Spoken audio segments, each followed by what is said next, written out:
Bismillahirrahmanirrahim. Assalamualaikum warahmatullahi wabarakatuh. Alhamdulillah ala ni'matillah wassalatu wassalamu ala rasulillah man la nabiyya ba'dah. Bersyukur kita kepada Qadirul Jalil dengan ucapan alhamdulillahi rabbil alamin. Semoga segala limpahan karunia rahmat daripada Allah Subhanahu wa taala dapat mendekatkan diri kita kepadanya. Bersalawat dan salam kita kepada ruh Nabi besar Muhammad sallallahu alaihi wasallam. Allahumma shalli ala sayyidina Muhammad wa ala ali sayyidina Muhammad. Semoga kecintaan kita dapat menghantarkan kita kepada manusia-manusia yang banyak bersalawat, kepada insan-insan yang gemar bersalawat. Semoga nanti Allah kumpulkan kita di padang mahsyar beserta orang-orang yang mendapatkan syafaat. Amin ya rabbal alamin.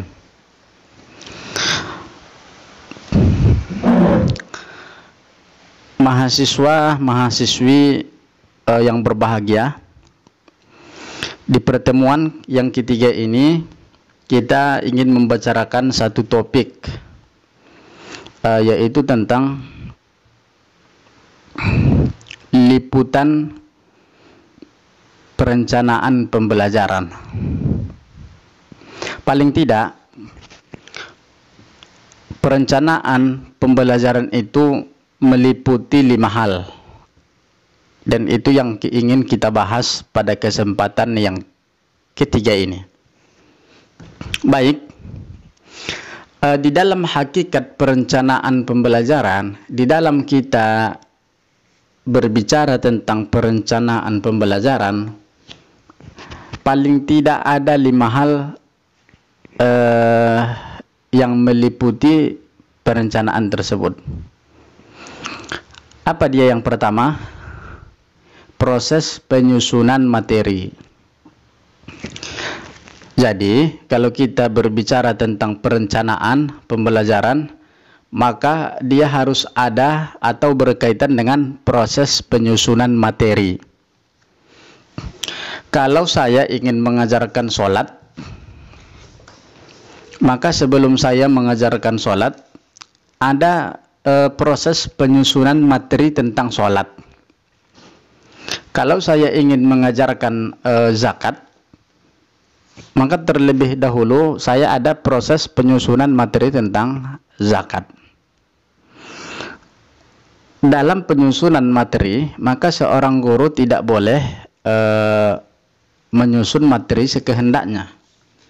Atau dalam membuat buku panduan yang ada di tangan kita, misalnya di SMP, di SMA, atau di SMK, atau sekolah-sekolah yang lainnya, ada nanti pembelajaran agama Islam atau PAI, pelajaran agama Islam. Orang yang membuat LKS, orang yang membuat buku pelajaran agama Islam itu, maka dia tidak boleh sembarang membuatnya. Mesti dia sudah lulus dalam proses penyusunan materinya. Jadi kalau kita ingin menyusun buku, inilah yang penting. Penyusunan materinya dengan rapi, itulah yang kita kemas di dalam sebuah buku. Begitu juga lah ketika kita mengajar.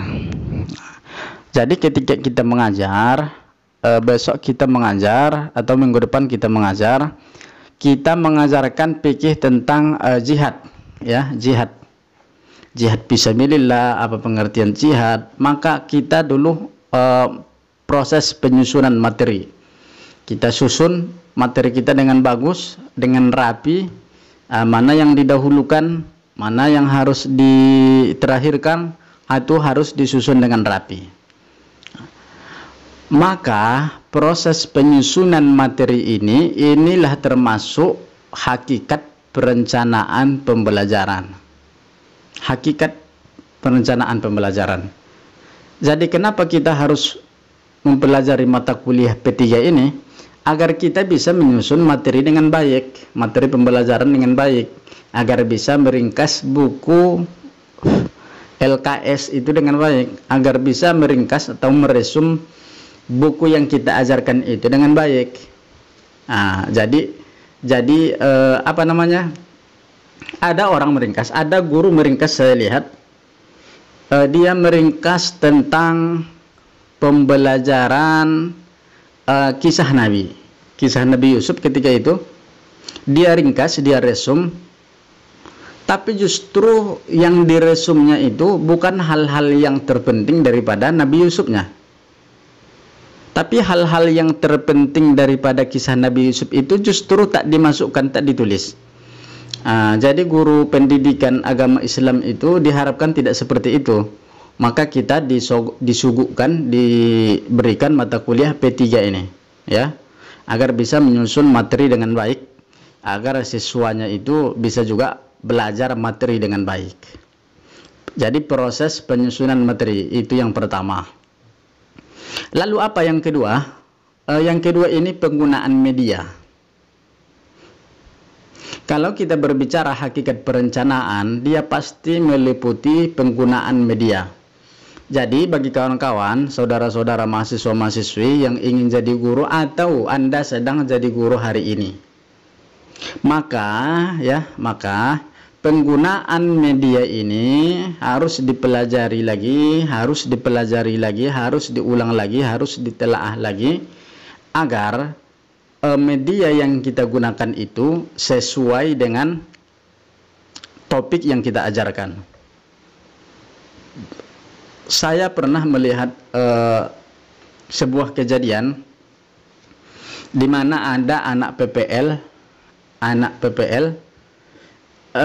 yang memperagakan suntik. Bapak Ibu mungkin tahu suntik, ya, suntik yang ada di dokter itu dibuatnya media. Media suntik itu untuk apa?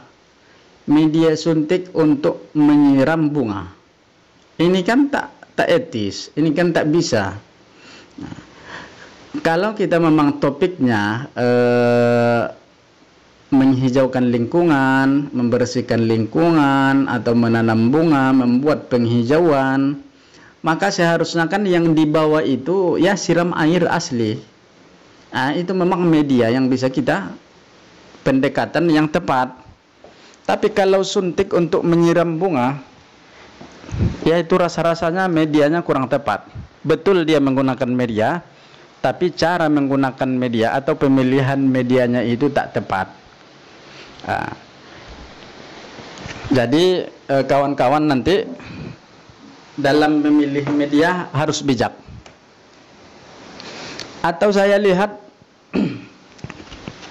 ada orang yang menyusun PowerPoint itu, ketika dia menyusun PowerPoint itu temanya pendidikan agama Islam, ya, temanya pendidikan agama Islam atau yang berkaitan dengan agama Islam.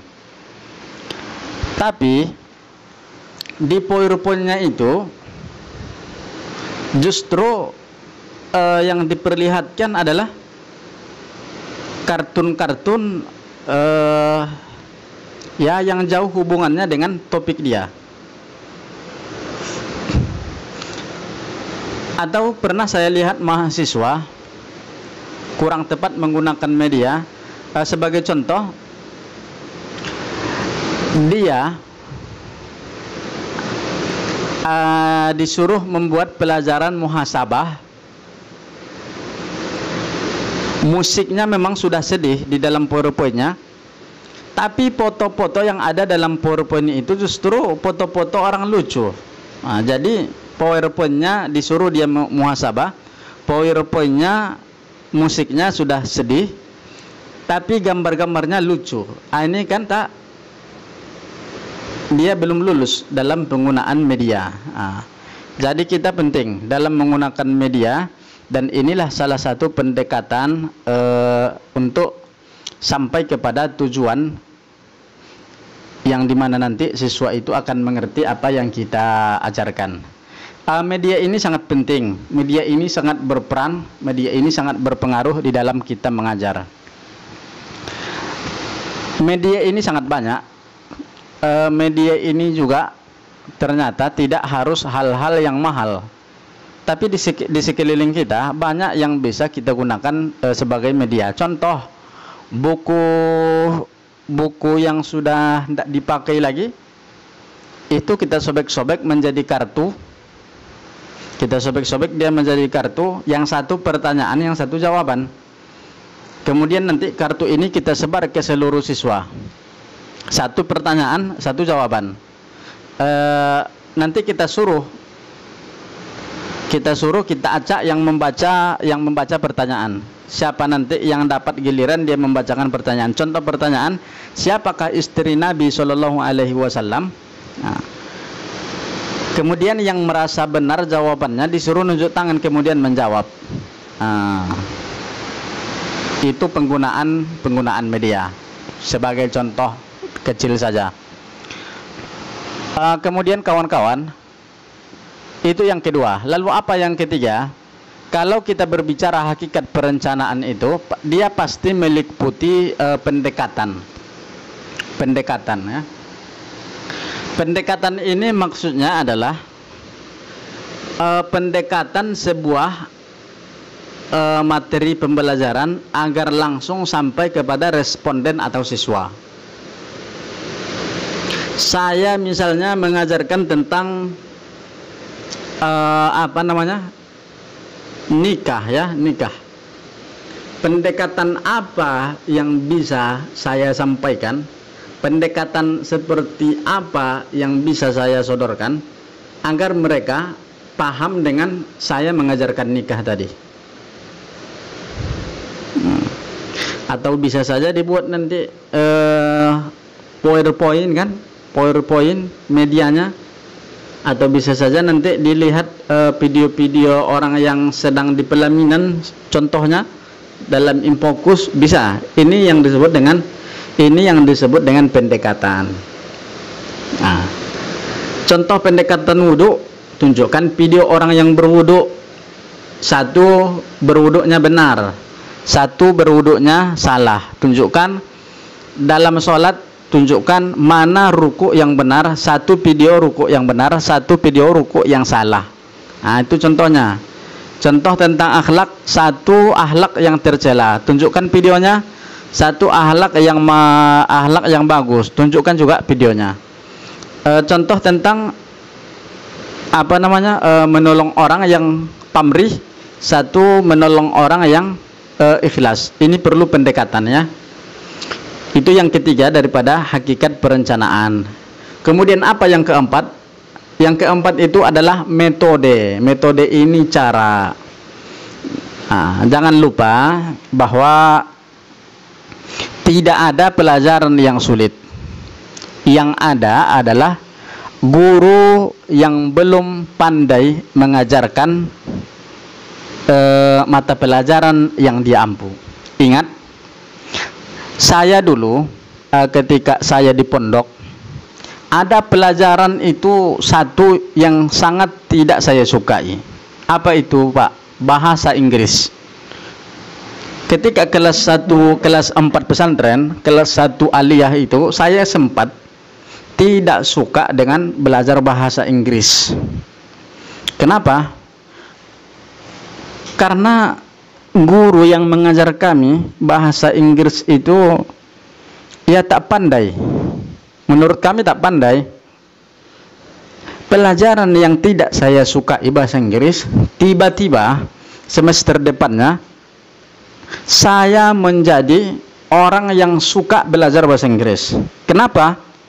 Ketika gurunya berganti, memiliki metode yang berbeda dalam mengajar, memiliki cara yang berbeda, memiliki pendekatan yang berbeda, sehingga pelajaran yang susah itu bagi saya mudah.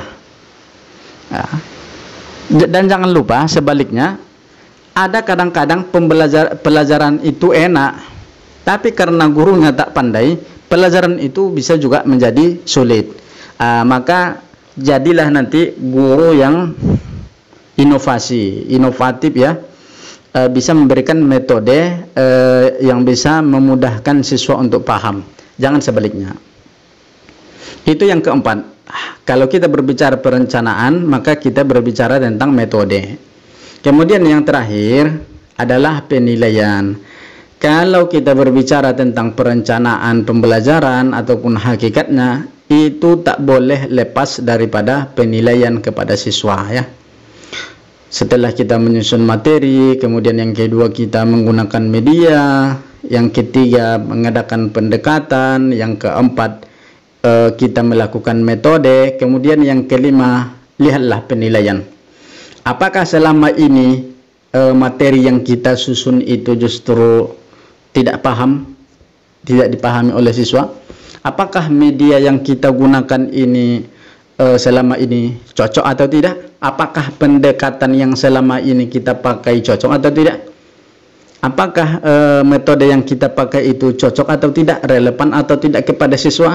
Itu nanti akan terlihat pada penilaian ketika kita menilai kemampuan siswa.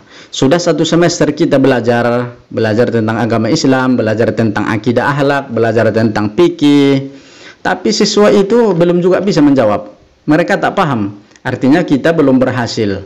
Kalau kita belum berhasil dalam semester ini mengajarkan satu materi kepada siswa, berarti kita harus review lagi penyusunan materi kita, harus review lagi penggunaan media kita, harus review lagi pendekatan kita, harus review lagi metode kita.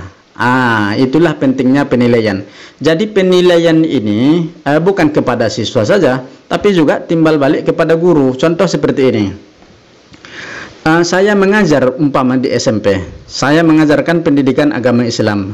Nah, dari satu kelas itu nilainya tidak ada yang tinggi, nilainya hanya 70 semua.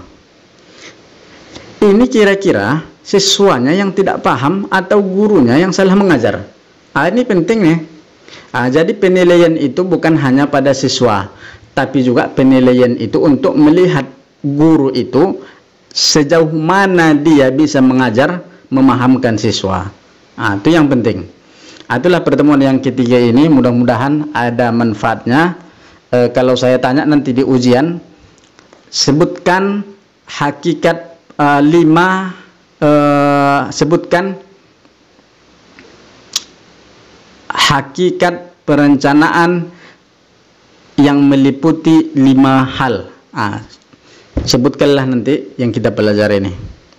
Demikian, terima kasih. Semoga ada manfaatnya. Billahi taufiq wal hidayah. Assalamualaikum warahmatullahi wabarakatuh.